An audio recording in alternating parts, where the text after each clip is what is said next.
Clarence, before I get started, a huge shout out to Clarence, a member of our community that wanted to see this video for quite a while. So Clarence, shout out, here you go. And the rest of you, of course, those who want to see some stuff about Palantir. This is guys, this is not clickbait. This is going to be pretty serious. There's a lot of stuff that is rather important. Some of it is more visible on the screen. Can you guys see the screen? Is my sound good? You guys should know I'm not as good as Tom, right? I'm nowhere near as good as he is, or you know, experienced with all this wonderful stuff. So you need to tell me if everything is good.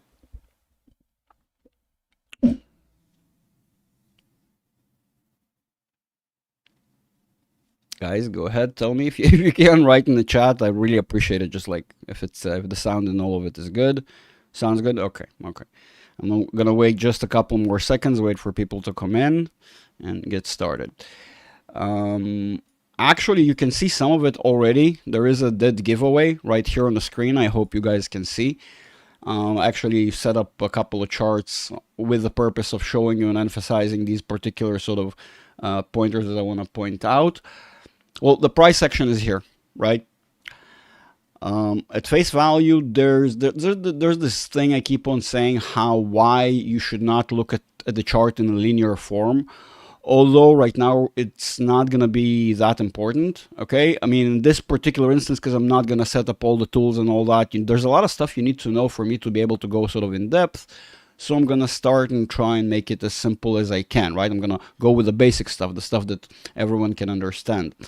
So again, price action is here. I don't recommend looking at the chart, the price action this way, because there's actually a lot. It's funny, there's a lot you can sort of recognize by looking at the price action itself without adding any tools, just kind of looking at what it is. Although in this particular instance, I do have 150 SMA. This is going to be 150 day because we're on the daily chart.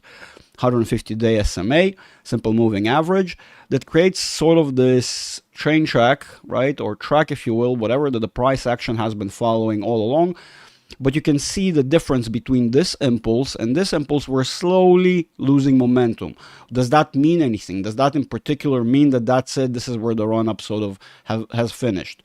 This is where the other bit starts to come in and play a big role. A lot of people, by the way, before I get to the other part, want to talk about harmonics, right? For example, the hawk-eyed, right? The sharp-eyed would recognize, for example, can latch onto the fact that you had a head and shoulders right here, okay? For example, the hawk-eyed, the really sort of more experienced people would notice that there's another thing at play here. You could have, look at this as a gigantic form of head and shoulders, yes, in a form of. Now ask yourself, you can look at this is the shoulder, whether we are forming a shoulder, this is what we're going to be looking at. The actual structure implies, by the way, a lot of people don't mention this very often. It does depend where we are on the overall trend, on the overall cycle, and what the stock is sort of correlated to. This pattern, by the way, sort of implies potentially, though I'm going to make half of you tremendously happy right now, but wait before you already make your happy winning dance.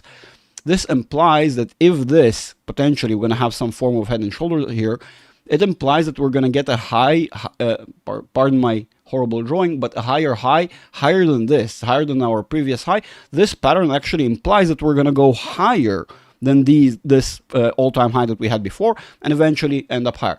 There is a bit of a caveat, though. Those who are familiar with the chart a little bit better probably notice something. This high does not match with the actual high that we've had, right? Because this is a big downside to why you should not look at these charts in a line formation. Why? Because it sort of swallows a bunch of stuff. For example, if you look at the chart this way, right, you'll notice the high, if we have it right now at about 39, right? And if we switch it from line chart to candlestick chart, we actually recognize that the high would be 45. It did retrace at some point, right? So you kind of have to adjust to these things. And why does that matter, actually? When you look at tools, first of all, you're not going to see gaps. Just kind of a glaring example, although this gap doesn't matter. But just to point out, look, you can see this gap, right? In a linear chart, in a line chart, you do not see it. It simply does not exist. Okay, so there's a lot of tricks of the trade that are used by technical analysts to determine where is what certain supports, resistances, by the virtue of being able to see them. And if you don't see them, you cannot determine these things or measure. Now, the most important thing, and why is this video so important? Right now, everybody are tremendously excited. We're at this high, potentially breaking previous high from before, a lot of momentum. People naturally have a very weird tendency to look at the chart and say, so we've been running up, that means we're going to continue running up. In fact, what it means, no, we've been running up, so we're probably going to go to some form of a correction depending where the ceiling is going to be, which is sort of the next step and the thing that I brought you all here to talk about. The question is here where the ceiling is, right? And we're trying to determine that. Now, the ceiling in this instance, this is why I sort of had the chart, and this, it kind of doesn't matter really if you have the chart in line form or candlestick form. Although, again, if you want to go to the sort of granular stuff and really recognize where things are, you can either choose to go super granular, but then you have to zoom in to recognize these particular points of support and resistance, and oftentimes what you will have is that you'll have some form of slippage, the price action slipping through these supports or resistances. Oftentimes people get excited, something I spoke about Tesla yesterday. By the way, those of you who will be patient and wait a little bit, I will mention and probably look at Tesla and what has it done since yesterday, since the video I've made in the live and all that wonderful stuff, only for the patient. So what you can tell is rather simple here, that you have a form of a channel right here, right? And you want to look at, I mean, right, you probably asking yourself, Greg, why are you skipping this sort of point? Right, you want to be looking at the more common, the average low you had during that period of time. You don't want to be comparing to that outlier, right? That thing that stands out. You want to go with the major support, the actual thing that held the price action up. Although we ended up deviating, I assure there was another support here that actually sort of caught the price action or helped to slow it. This one was basically slowing it down, and another support that actually caught the price action. The price action corrected. Remember, here we were probably working off of emotions. Oftentimes when you have very emotional times in the market, you'll see such deviations from trends, sort of these supports and resistances, not an abnormality, just for you to know, those who are not familiar. Now, I want you to sort of pay attention to this channel that is being created. Again, those who are more familiar with, the more granular I'm going to go, the more clear it's going to become that there is a form of strong support here. Now, I would argue, in fact, by the way, that this resistance is stronger than the all-time high, right? Because you have, again, the same sort of analogy, the same process we've done here on the bottom, we have to do here on the top, and ask ourselves what is stronger, basically, whether it's this whether it's this potential resistance if there was one, unless the stock was affected actually by the overall market that was pulling the stock down, or emotions, or just simply the virtue of we ran out of money to throw into the market and confidence, or the price got a bit absurd at that level as well, something you can consider for the sort of average evaluation. Now, why is this channel so important? Because technically, if you're looking at it from an objective point of view, and I'm going to try and set up something a little bit better, something clearer, a little bit more accurate. I guess the best way would be is going a little bit more granular. Pardon me, the stuff will look very weird for a second here. Just for a second. I'm going to try and set up, find the proper resistance here. It's give or take, just sort of naked eye, eyeballing it, kind of, it's somewhere around these levels, if I can tell proper, give or take. Again, it's not going to match proper. The thing is that this weird behavior, oftentimes with people who don't know what they're doing, again, I'm eyeballing it myself right now, oftentimes they simply go to the highest high. And in this instance, when they're trying to locate a certain resistance or support, which I could be off a little bit right now, but it is around this vicinity. You can oftentimes track it by the fact of the matter that the price action, what it will do, if we're really zooming in, it will break through the whatever resistance that is, and if you can tell, find a temporary support right here, right on the actual resistance that we had. So it will be actually very easy to track the resistance by finding these abnormalities, right? Again, I'm kind of eyeballing it, 27.18. I think it's 27.15 or something like that. We'll see that in a couple of seconds.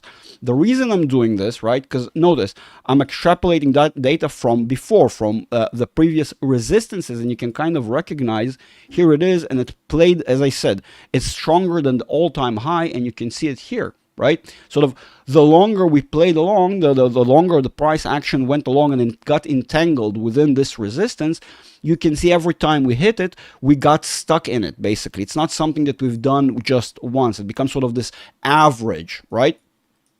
And basically we can determine how strong it is by the amount of times that we've tried to penetrate it and how unsuccessful we were. In fact, you could argue that this whole sort of process that we went down, of course, that's not at all what I'm arguing, is there to sort of retest previous values and actually make sense of the current evaluations and make sure that the current technical analyst and the current technical market is satisfied. So the thing here, if you can tell very, very easily here, the current price action actually matches with that resistance. So if I'm telling you that this resistance potentially is very strong, should we be relying, or why rather should we be assessing that this time is going to be any different than the other times? Well, it seems again sort of the same normal argument that people have. Sure, we have a lot of momentum, nice and dandy. In fact, this time is slightly different, because if you're looking at this 150-day simple moving average, this time is a bit different, right? Because this time the moving average is basically supporting the price action rather than being a form of resistance, helping the price action. And by the way, here, if you can now sort of refocus on this, you'll be able to tell that oftentimes it actually played along as the actual resistance, sort of the support, and the resistance was that 27.18 level or whatever that is. So it kind of got stuck in a channel. The price action can be very dynamic by switching between supports and resistances. Thus, you get these sort of abnormalities, and you have to be aware. The more of them you're aware of, the more of them the price action and the movement of sort of checkpoints that, or pointers that we move from in between, will make a lot more sense to you, okay? Or especially the momentum. A lot of analysts like to use momentum. Momentum is very problematic if you don't understand the context within which it works, right? It does, in fact, it won't matter at all. Another thing to sort of emphasize again, the market can be very dynamic, as I just said, and move between these supports and resistances. The more of them you have, the more these movements will make sense. So as you can tell, the price action kind of moves back and forth in between this SMA and potentially other things, right? So what can happen here is that there are other forces at play. So what I'm going to do here kind of right now, because this does not create a stationary support or resistance, okay? What will create this, again, I'm going to eyeball this, give or take. We're going to see the proper supports and resistances on the following chart. I'm going to kind of eyeball it. It's around the 21.20, I think. Again, I'm sort of eyeballing it, right? We can roughly see that it falls in line, but sort of let's look at the current price action. Let's rebalance the chart. Perfect. Now you can tell that even by sort of finding this support on the left side, basically in the past, I was able to find, give or take, the current support. You see, they all sort of played together, right? And this is why often when I talk to my students, talk to the people in the community, I say, don't delete anything in the chart on the chart unless you're certain, unless it's like dumb drawings like this, when you explain stuff or whatever.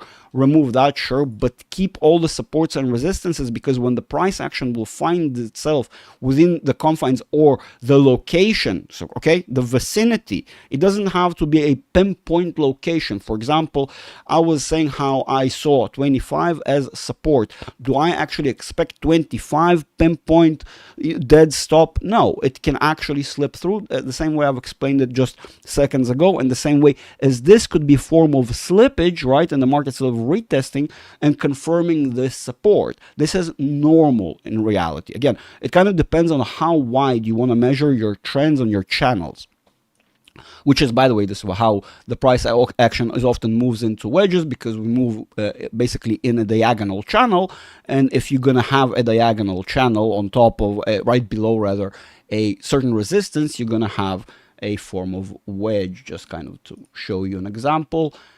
Like this, right? Or maybe a little bit more like this, right? And the price action went into a wedge. This is often how we refer to, basically those are higher lows, ascending lows. If you notice, the lows are slightly higher than each other, just kind of slightly climbing. Now, why do we think this is a strong resistance? Something that I've mentioned yesterday in Tesla's video, by the way, it's a similar chart. I just switched over. The only difference on this chart is that I already have a whole bunch of, pardon me for some of you who are having a horrible epileptic attack right now because of all the noise on the screen. You're going to have to try and bear with me and focus on what's important and what I'm talking about, right? So now you can see that I have various lines on the chart. Those who are thicker, of course, those are kind of stronger. At least that's the way my method works. And some of them are thinner. So they're basically, you would almost consider them as intraday supports and resistances. In other words, they don't matter much. So the reason I'm not too excited, 27.18. Actually, I got it perfect. I got it perfect. Pardon me for yelling. Got myself excited there for a second. I got it pinpoint perfect. This is where we have, but the thing is, this resistance does not pose too much strength, as I just mentioned. The thinner lines are basically, look at them as intraday supports and resistances, because today is a Friday, and towards the end of the day or midday, we're going to have the volume start decreasing slowly but surely. More often than not, Friday is kind of a weaker day, so at half day you're going to see people basically just log off and go do their family stuff, which, by the way, reminds me, brings them back just a tiny 1 second deviation. Guys, I hope you had the American public here that's watching, I hope you had an American a blast of 4th of July, a great America Day, as some of you would like to say. I hope you guys had a blast. Nobody got injured or anything. Everything was fun and dandy. Just a little shout out. So, by the way, the reason I think you're seeing the price action right now kind of retracing back is because it stumbled upon that particular resistance at 27.18, right? But the actual resistance currently, you should be more attentive to, if you can tell by my chart right here, is that 27.50. It's just a little bit more accurate and extrapolated from the price action on the left, everything we had back then during COVID. Which you have to consider. When we talk about COVID, it's almost as if everybody forgot that during COVID, the market was extremely emotional, extremely volatile, extremely abnormal. In other words, sort of the results, these numbers that we now use as supports and resistances are extrapolated from abnormality. Not that I'm saying that we're back to normal. Some people forget that COVID is still a thing, really. Oh, that's so nice. My channel is not monetized yet. By the way, which brings me to my next point. If anybody wants to support, just join the community. Those who are not from the community, right? The people here who are not aware, there is a gigantic community. The link is discord.gg/Tom Nash. I know it sounds weird. Our Discord, mine and Tom's, is together. We basically have a combined Discord. You can see the Discord on the screen right now. It's pretty awesome. A bunch of topics, anything ranging from Palantir to crypto, commodities, options. Sorry to bore the guys and the girls who are from the community. Just, a little shameless plug right there. Just a little. Links down below in the description. Feel free to join or contribute via the Patreon. Those who are not doing it yet. Now, let's get back to the chart. So the same trick I used yesterday to sort of emphasize where we're at and sort of to make sense of it all, because now we have the structure. We have what would make sense to where the price action is moving in between where, from, to, and how. But the question is, how much more fuel in the gas tank, how much more momentum do we actually have in the confines of this structure, right? By the way, just to kind of point it out, those who didn't see or don't know, not a part of the community, now you know, there is another major resistance that is sitting at 2907. There's another major resistance that is 3007, or in other words 30. It's sort of a combination of the psychological 30, it being a round number. And so you can just be aware of these resistances, because the market can go higher for longer than we normally assess. In fact, you can tell one of my structures here implied that we might go higher. But in reality, if we're looking at the momentum indicators and we're kind of being brought back to earth, and those who are the hawk-eyed, by the way, notice that although temporarily we're moving in this upwards channel, right? But that's the temporary channel. That's the channel we've been moving in for a while. But if you are really more attentive, there is a far more important major channel that the price action has been retaining, and this is actually part of the resistance that we're finding ourselves in. And if you notice, another major sort of dead giveaway, if you will, that is starting to happen here, that if this high will be retained at 27.18, notice what we're starting to get here. Lower highs, right? Which is indicative of a trend that is still retaining basically a downwards direction, which basically means this trend, this blue one, not this green one, although you see them kind of go over top of the one another, and you might think, oh, that's it, this is the breakout. Very similarly to Tesla, guys, this is not different from Tesla. Sadly, actually, both stocks held by oftentimes the same people. I'm not going to even go into the psychology of things, but if we're going to talk about momentum, and let's be objective here, right now the K is dominant, right? The blue line, essentially, which, let me try and blow it up a little bit so you can have a comparison, understand what it is that we're talking about. So we're saying basically, yeah, that there is more momentum to the upside. In other words, the way that looks on the daily chart right now, just kind of relying on my experience. And remember, while we're dwelling in this overbought territory, the price action continues to go up. In fact, right here, it sort of accelerates. This is where it sort of catches a direction. This is where we're getting the actual momentum, where we see just the stock skyrocket really rapidly, right? In other words, what could happen here is more momentum towards the upside, potentially. We will we'll sort of look objectively at this in a second. By the way, guys, I'm sorry, I'm ignoring the chat. It's not that I'm ignoring, I'm kind of on a roll, and I want to finish all the information, and I'm going to try and be more attentive to questions and stuff if I'm going to have more time, because this is getting long. Yeah, so we have more momentum. We have a little while to wait. And yeah, if you notice the sort of this indicator, the way it works, there's a lot more about it to know and notice how these impulses work, but currently it implies that we're still going to the upside, meaning again we have more momentum to continue moving, and the way the chart is set up and sort of this difference implies to me, from my experience, that no, that's not just enough to go to 27.50. No, that actually might be enough to go to 29.07 potentially, or at least penetrating that resistance. And if we're gonna dwell within the overbought territory for a little while, right here, we're potentially actually, even if we're not gonna make it fully to the 29, then by the virtue of being in this territory, basically getting more momentum, we might accelerate to here, right? So to kind of understand the way I would think about this. But if this would actually happen, I would start to maybe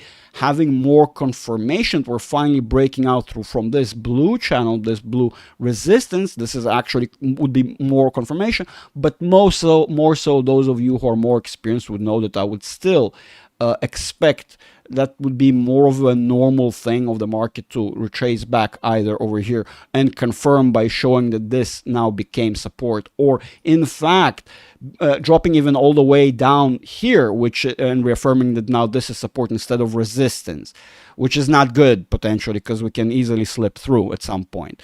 And here we're going to be very confused about what's going on. So I kind of gave you 3 levels to look at, right? This, and the momentum in between.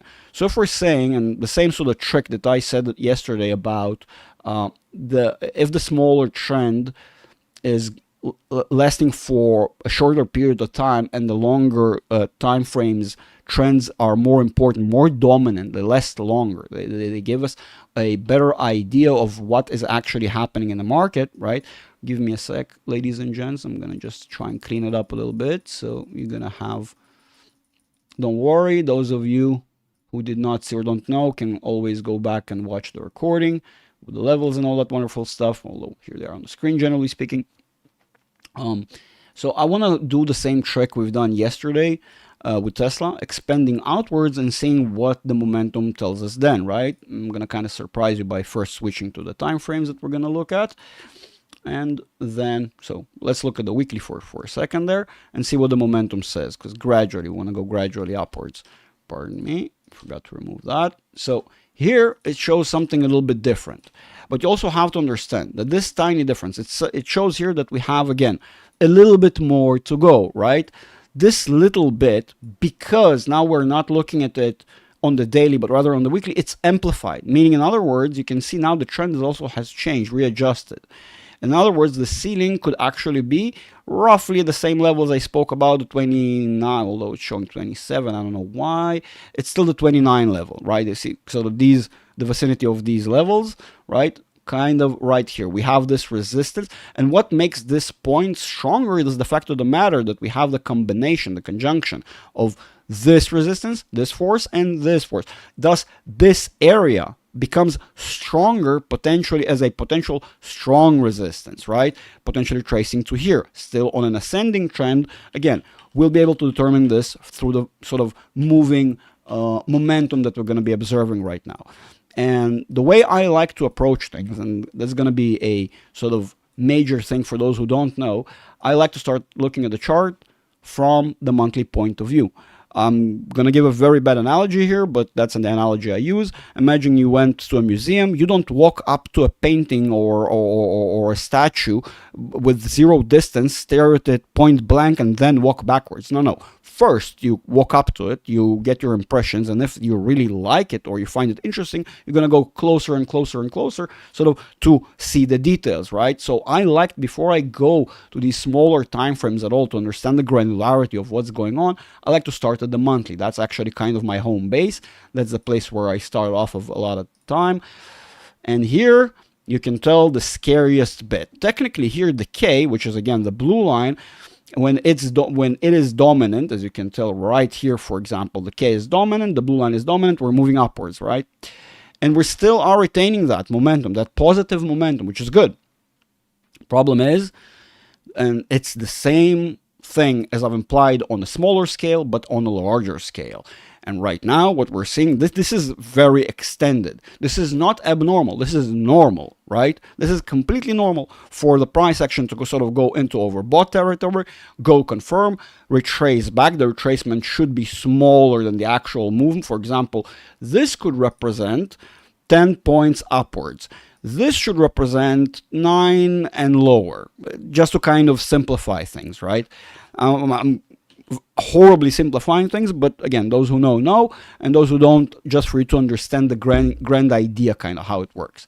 But right now, what we're seeing here is the fact of the matter that we are in overbought territory, just kind of on the cross, and this is not good. And the longer we stay here, the longer, the stronger it implies that the correction is going to be just steeper, stronger, and quicker. And to me, this is not a perfect condition to start buying. Now, am I saying that Tom is wrong? Hell no! Tom is correct about Tesla, and he's correct about Palantir. These evaluations, these stock values right now that we're looking, if it's Tesla at what we are today, 249, by the way, just a little sort of glimpse at what's going on since yesterday. We crossed over, found support so far. For those of you who are bullish, this is sort of good, but as I said, this process of turning around is not going to take a second. It might take a couple of days that we test this, and if we're not going to see proper confirmation, which we have not yet seen, another retest of this level, which we're soon to see. At least I forecast one really soon. Might even be today that we might still, towards the end of the session, might see the price action drop right here, maybe even lower. That's a little tidbit about this. But back to Palantir. In other words, guys and girls, I'm sorry this took so long. But the bottom line is, it doesn't matter where you look at, it does not look great. So I'm saying Tom is right. Buy. Don't buy in bulk right now with both hands in. Wait, take it slow.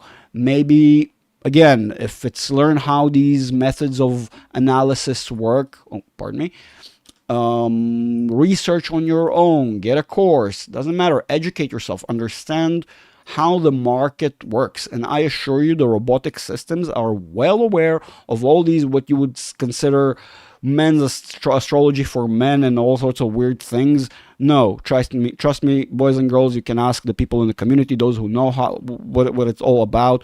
First of all, it doesn't just work in a vacuum. It works only not in a vacuum. It always considers everything. It's derived from the psychology and the sentiment of the market. And it's combined and goes back and forth and circle, basically, reconnects to our technical the actual technical prices that we're seeing, the actual technical price action that we're seeing, and extrapolating out of that the emotion and the sentiment. It's all cyclical, but you have to understand that even though cyclical, there is a way to interfere and where it's sort of a place where it starts, right? And the better you understand these cycles, these processes in the grand market, and more so, just for you to consider another thing that I haven't mentioned about Palantir, and I have mentioned yesterday about Tesla. It's the same scenario, although Palantir is not yet in the S&P, which I love how everybody's so happy that Palantir is going to be in the S&P. Hold your horses, boys and girls. This might not end all that well. Why? Because if it's included in the S&P, and which, by the way, it doesn't matter whether it's included or not. Why? Because it's already been following the S&P very tightly, because the S&P and the Russell are highly correlated, the small caps. So yeah, there you go. You basically get the same sort of price action. And if the S&P, at least through its various effects, because just the way the market works, the correlation, the web of connections in the market affects the assets who are a part of the S&P. In fact, you'll be crying that you're not going to be so happy that Palantir is a part of the S&P, because if S&P corrects and Palantir is a part of it, guess what? It's going to be rougher on you. So don't, as I said, hold your horses. Another thing to notice, just when I'm going to clean the chart here for a sec, just make it a little bit more visible. Why are these levels so important? And I'm not saying the following thing. I'm not saying that we're going to retrace to this extreme. Remember, notice, for example, here on this chart, on the monthly, it's a lot more visible that although there was a channel, and here it is, it retained actually this channel. So don't go out there and thinking, oh, that's it, we're dropping tomorrow to 17 because this is where the low was. It doesn't have to match. There is no rule that says that it has to match. No, it does not have to match. In fact, it can be various sort of locations anywhere in between. Everywhere in between. So you see, the same way, by the way, these highs do not have to perfectly match. It's a channel, okay? It's several layers that we can move in between. When it's not noticeable on the larger time frame. This is why we go more granular to notice these sort of resistances and supports that actually play a big role into where we move from. And here on my chart, you can tell that this line is not just imagined by me, that the price action actually respects and sort of works around it and has to respect it being there, right? The question is how it's extrapolated and whether it's extrapolated from the right locations. And that's the reason why we want to be working with candlesticks and not line chart, because as we saw, line chart does not reveal the proper price action to us, or at least not the full price action. So there's a lot of complexities, and I'm sorry if sometimes I'm sort of, oh, that's not the secret sauce. It's not just the fact that I'm trying to hold back information from you. No, it's just that it's so complicated it will take hours on end for me to explain how it all works for it to make sense. And I'm sorry, nobody's going to be staying around here for hours on end. That's kind of it. And as I promised, boys and girls, Tesla, since yesterday, as I already sort of dropped this little tidbit, remember, we have two resistances, and we technically, I showed them yesterday. Those I'm not going to deviate for that right now. It's going to be a big, long deviation. So those who want to know what this is all about and why this is all about, you can watch yesterday's video and know that there are again, just as I've explained, there is basically a channel, right? It's not a single line that the price action gets locked into. The price action gets locked into what we would consider a form of a channel, and here it is, at least for now, for the time being. And this channel, by the way, if you can notice it's gradually descending, right? It starts right here. Notice where it finishes, sort of gradually you can notice it's descending, right? So right now we haven't actually broken through. This is not a good sign again for those who are more bullish. And again, just like Tom said, this is an amazing company, guys. Nobody has seen the true value of Tesla yet. We haven't seen what the true revenue is going to be from robotics. We don't know how this is going to be implemented, how much of a staple it will become. We're not talking about energy storage. We're not talking about nothing. Tesla, everybody treats Tesla as a car company. The reason me, Tom, and others like us are excited about Tesla, it's because it's not truly a car company. It's because of the AI. It's because of the software. It's because of the data that they have. People are forgetting. People forgot that they actually made semis.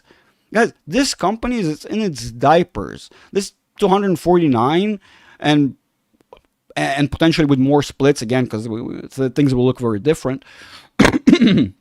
Pardon me. And I do think we'll have more splits. Yes, I do. It's all in the future. But Tesla, on exactly the same way that Palantir is very much dependent on the overall health of the economy, the overall markets.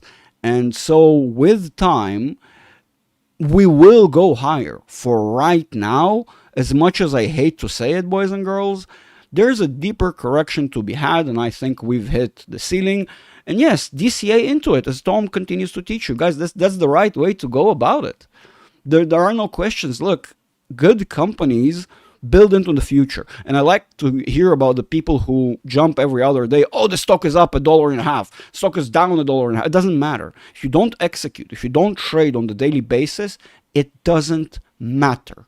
Yes, it does. I'm not saying it doesn't matter altogether at all, but to you, it doesn't matter if you really don't do anything about it. This minutia, this minor movement that we get in the minutia, so it's nothing. It's nothing. You have to be more attentive when we move from checkpoint to checkpoint. When we actually move from major resistance, from major support to major resistance, and when we break out of these structures. Okay. Before that happens, we're just kind of retaining its, regurgitating the same, doing the same old bullshit, allowing the institutions to get in on the same low prices, while the sort of the average trader does not have the emotional stability to go through these periods of time. For the institutions, for the more experienced money managers, this is nothing. They don't mind. It's just another opportunity to buy at a cheaper price, which is the correct way. This is why they do what we say. This is the right way to do this. This is why they're doing it the right way. And most of you, I hate to say it, and it's not to offend anybody, lack the emotional stability, lack the emotional fortitude. Okay? And with this in mind, boys and girls, I'm gonna start being more attentive to the chat. I'm so sorry it was so long. I hope you all enjoyed this. I hope I was able to teach you something new that maybe you didn't know before or noticed. And now maybe, again, this is not financial advice. Nobody will manage your money better than you will for your own self. But I hope at least it brought some new information to your attention. And now you can reassess and do your calculations to what you should be doing. Should you be maybe buying, with both hands, or maybe you should be waiting. By the way, huge shout out. I can't even see how many people are in, but shout out to everybody who joined and stayed around for this long. I appreciate you all. I hope you all, as I said yesterday, all had a blast if you were celebrating. In general, I hope you all have a wonderful weekend from here on out. And I'm gonna notice questions now. I'm gonna try to. I'm not gonna pedal back with all the stuff you wrote before, because that's a lot, boys and girls. But ask me questions if you have any. I'm gonna try and answer. So ask away. Links in the description below. Again, those who just joined and maybe are new and not aware, we have a wonderful community.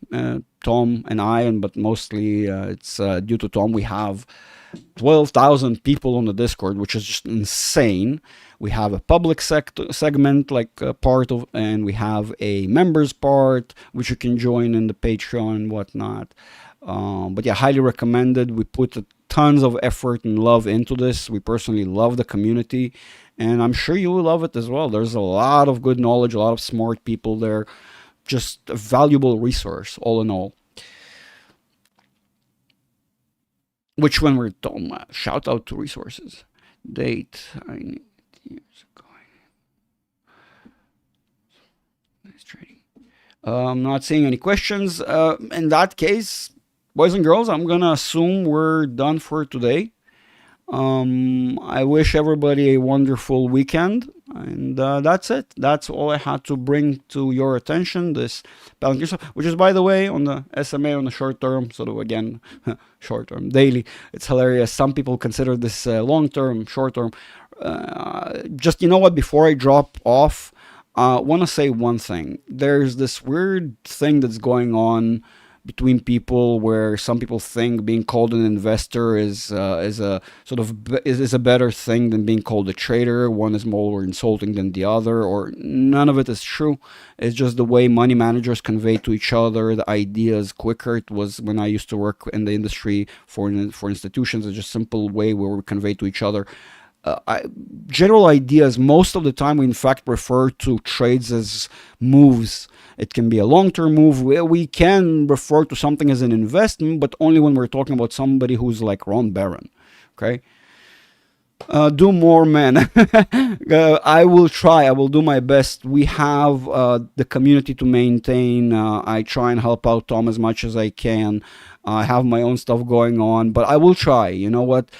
Join the Patreon, guys. Let me. But the only way to know is join the Patreon, join the Discord, participate, use the emojis, like, subscribe, share, do all that great stuff. I would tremendously appreciate it. The only sort of way to make this thing happen more is to show me that you guys really appreciate it. Otherwise, I would be thinking that I'm talking to the wall and nobody cares. So there you go. That's about that. Yeah. That's it. Boys and girls, peace out. Wish you a wonderful weekend. That's it. I